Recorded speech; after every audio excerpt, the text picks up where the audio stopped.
అయితే టారిఫ్లపై అమెరికా అధ్యక్షుడు ట్రంప్ మరోసారి బాంబు పేల్చారు. జపాన్, దక్షిణ కొరియాపై 25% సుంకాలు విధించారు. వీటితో పాటు మరొక 14 దేశాలకు స్వయంగా లేఖలు రాశారు. ఈ నిర్ణయం ఆగస్టు 1 నుంచి అమల్లోకి వస్తుందని తేల్చి చెప్పారు.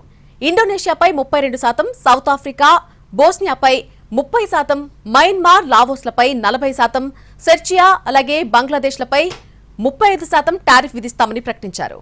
ఆసియాలో తమకు అత్యంత కీలకమైన భాగస్వాములుగా ఉన్నటువంటి జపాన్, దక్షిణ కొరియాలపై ట్రంప్ ప్రతీకార సుంకాల మోత మోగించారు. ఈ రెండు దేశాలపై 25% సుంకాలను విధిస్తూ లేఖలను విడుదల చేశారు.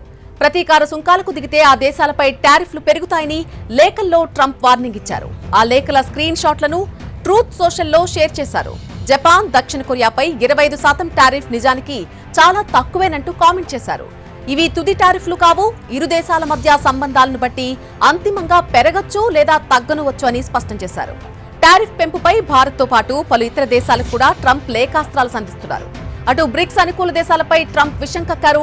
బ్రిక్స్ అనుసరిస్తున్నటువంటి అమెరికా వ్యతిరేక విధానాలకు మద్దతుగా నిలిచినటువంటి దేశాలపై మరొక 10% అదనపు సుంకాలు విధిస్తానని హెచ్చరించారు. ఇందులో ఎలాంటి మినహాయింపు ఉండబోతున్నారు. బ్రిక్స్ అనుసరిస్తున్న అమెరికా వ్యతిరేక విధానాలేంటో చెప్పలేదు.